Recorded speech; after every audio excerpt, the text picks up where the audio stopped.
Hey guys, welcome back to Historically Fashioned. I'm Annie, and you probably read in the thumbnail. Today I am going to be talking about my unpopular sewing opinions, hashtag slash hot takes.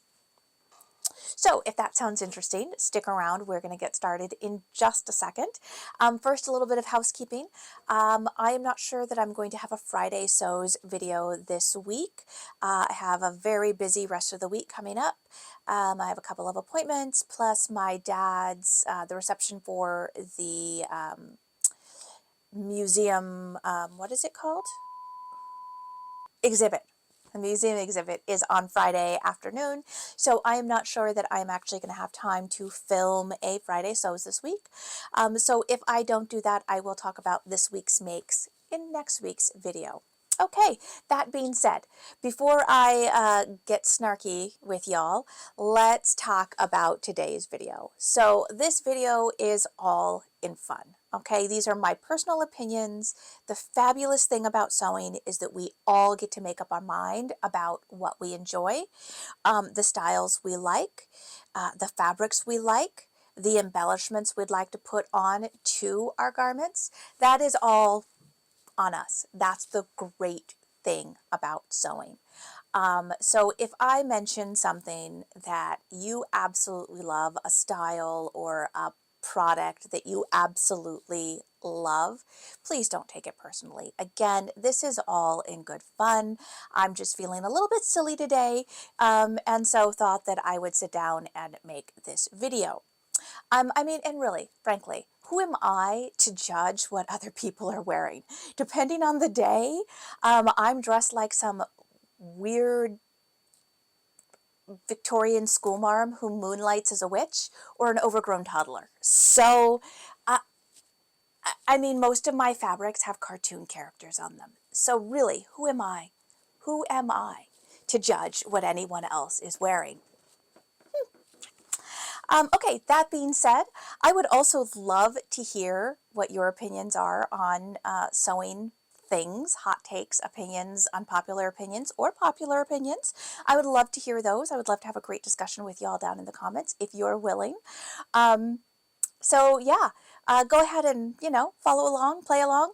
And yeah, tell me if you agree, disagree, if there's something you really, really, can't stand, something that really grinds your gears. I'd love to hear about it. Okay, let's just get started now because I've had 3 minutes of rambling. Number one. Now this is a style that I cannot stand. Barrel-legged trousers. Yeah, those things.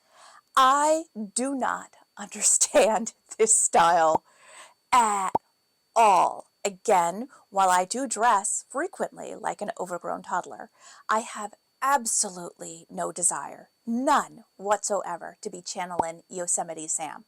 Okay?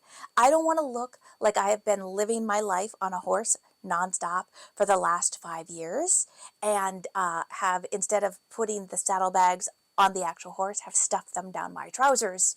I do not get it. I just don't get it. I don't know, again, maybe I'm just not fashion forward, but I don't know. I do not understand these pants. I do not. I don't get them. I don't get them. Again, Yosemite Sam, y'all. Yosemite Sam. Really? Okay. All right. Let's move on to something else I can't stand. You know, those oversized, boxy shaped woven dresses. You know the ones I mean. There's a whole list of them. There's a whole bunch of them out right now. McCall's has one. There's the Fleur, there's the Aspen, there's the Nell, there's the Lyra. They're all the same. They are a shapeless bodice, literally no darts, no princess seams, nothing to give you shape. It is just a square bodice. Typically, they will have a collar, and they will have either buttons down just the front, like to where you meet the skirt, because it doesn't need to be, the things are so big, you don't need to like button, unzip, do anything to the skirt because the thing will just slide right over you. I don't get it. So you got this boxy bodice, and then you've got a gathered skirt. I don't get it. I don't get it. There's no design element to those, in my opinion, at all. They're boring. I don't care what kind of fabric you make them in. I just think they're boring. And frankly, I have seen boxes with more shape than these dresses. I don't want to look like I was in need of a garment and grabbed the nearest Amazon box and cut a hole in it and put it over my head. That is not what I'm trying to look like. No. I I don't understand. If you enjoy them, good for you. Wear them. If you think they're comfortable, great. Be happy in your dress. They are not for me. Even made out of the most glorious fabric. No, thank you. It's a waste of glorious fabric, as far as I'm concerned. Moving along. 2 techniques. Buttonholes. Y'all, buttonholes are not scary. There is no reason to be afraid of buttonholes. They're not hard with today's machines. They're just not. They can be finicky. I will admit that. They can be finicky, but they are not difficult. I mean, today's modern computerized machines, chances are you have a one-step buttonhole. You just put your button in that baby, put it on your machine, pull down the lever, push the button, you have a buttonhole in like 30 seconds. Not hard. And frankly, I have an Elna SU that has a no-turn buttonhole. Easy peasy. Does take a little bit more thinking because you have to actually measure out how big you want your buttonhole. But I just do that, stitch forward, turn the lever, stitch side to side, makes a little bar tack, hit the lever, goes backwards, hit the lever, bar tack, done. I mean, they take a little longer, so, maybe like 50 seconds per buttonhole. Again, not hard. Not hard. I even have a buttonhole attachment for my old singers where you just put the die in and you go. You go. You make your buttonholes. They're a little more complicated, not going to lie. Those are a little more complicated. I use either my modern machines with the one-step buttonholer or my Elna and make my buttonholes. Super simple. I mean, it took me maybe 10 minutes to put the buttonholes all down the front of this dress. Not hard. Just do it. Don't be afraid of buttonholes, y'all. Just do it. As far as I'm concerned, they are less of a hassle than zippers or sewing on snaps. So, buttonholes. We love them. Sleeves. This is another one. Sleeves. Listen, sleeves aren't scary. They're just not. Sleeves are there to remind you that it is time to slow down and take your time. If you do that, your sleeve will come out. Doesn't matter how long you've been sewing, follow the instructions.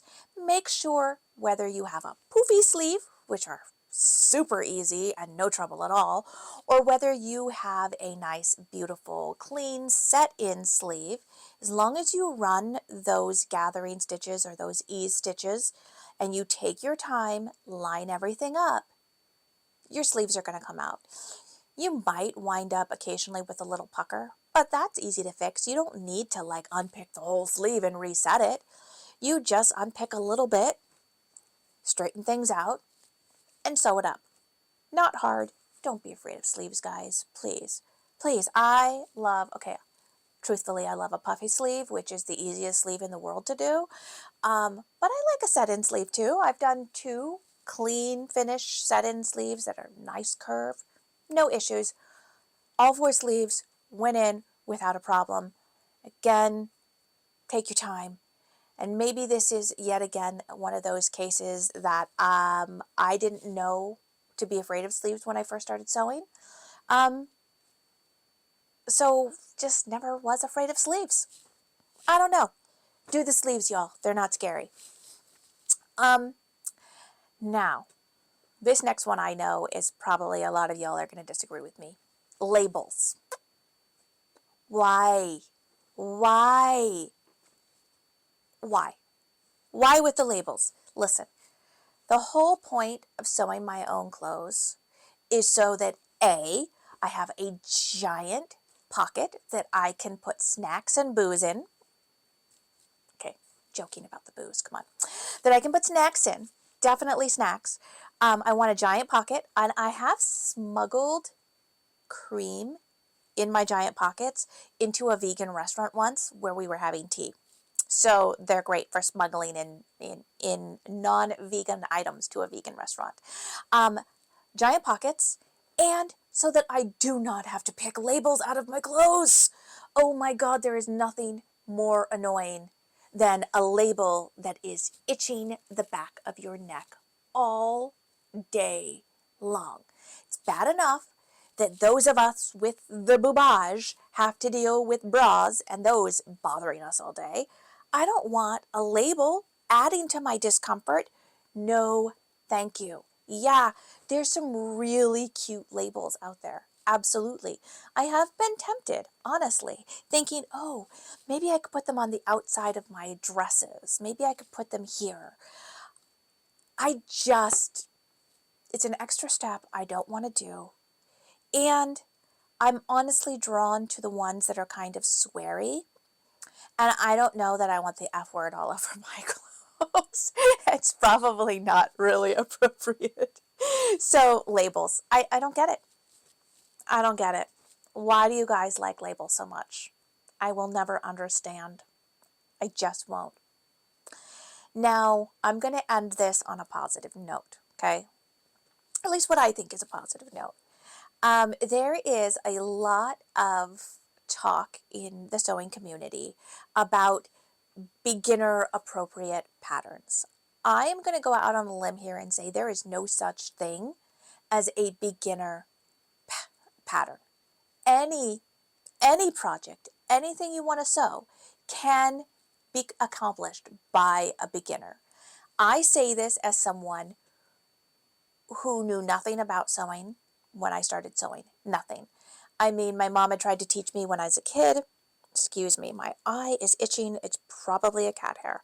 My mom had tried to teach me as a kid, and I just wasn't interested. It wasn't until I had my daughter, and she wanted to be the Wicked Queen from Snow White, that I decided I was going to sew her a costume, because at that time there were really no villain costumes for little kids. So she was about 4 years old and she said she wanted to be the Wicked Queen. So I went to my mom and said, hey mom, she wants to be the Wicked Queen. How do I make this costume? She gave me a sewing machine. She showed me how to thread it. She showed me how to wind a bobbin and the basics of do this to go forward, do this to go backwards, have fun. Went to the Joann's.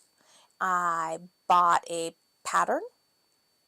I bought some slippery costume satin made out of polyester that wanted to wiggle and squiggle all over the place. Bought that. Bought some polyester taffeta that wanted to fray into oblivion. I set myself down, opened the pattern, read it, cut out the pieces, sewed it together. Did I make a lot of mistakes? Absolutely. The collar was not like perfectly round. It was kind of wonky. One side was wider than the other. Did it fit on her little body? Absolutely. Did she wear it and love it? Absolutely. She loved it. And from then on, I was responsible for making her Halloween costumes for many years to come. The second thing I decided to sew after having success in that is a full-on Elizabethan court gown. Although I never did finish those sleeves. But I did make myself a pair of bodies from scratch. I found a good pattern, Margot Anderson's, by the way. Margot Anderson's patterns, they are the best. If you are into Elizabethan and Henrican and Tudor, yeah, you hit Margot. She's great. Again, I had sewn one thing. The next thing I sewed was that pair of bodies, and then I made an entire outfit, including a farthingale, using those patterns. So basically, that story is just to tell you, you can do anything as a beginner. If you want it bad enough, If you are just willing to take things slow, take it step by step. If the pattern designer has a Facebook group where there's some support, that's a great thing to join. There are a million tutorials here on YouTube that can help you out. These things were not available when I was learning to sew. Margot had a Yahoo group, so you could go and, that's how long ago it was that I learned how to sew. She had a Yahoo group, so you could go there and you could ask questions about size and stuff like that. I joined that. And again, I just took my time. I did it. To this day, I am absolutely proud of that outfit because I made it. I made it. I wanted it, and I made it. So I'm here to tell you that if there is something that you want to make, just do it. Just do it. There's no reason that you have to start with a pillow or a simple tote bag. If there is some complex outfit that you want to make, just do it. You will make mistakes. It will not be perfect, but you will learn a lot and you will be proud of yourself for having accomplished it. So that is everything. Those are all of my sewing hot takes. As I said, I would love to hear what yours are. I would love to hear if you disagree with me, if you agree with me. If you want to shout at me and tell me I'm stupid, that's fine too. But while you're down there in the comment section, why don't you go ahead and hit that like button if you enjoyed today's video. And also hit subscribe if you'd like to see more videos like this, if you'd like to see what I have been up to in my sewing endeavors. And I do think I am going to go ahead and film a sew along for the Style Arc Bell dress. I have another one of those planned, so that will be coming up eventually as well. Anyhow, thank you so much for choosing to spend a little time with me today.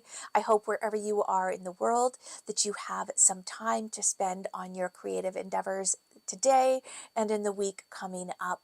And if I don't see you this Friday for a Friday Sews, I will see you guys next time for a Friday Sews.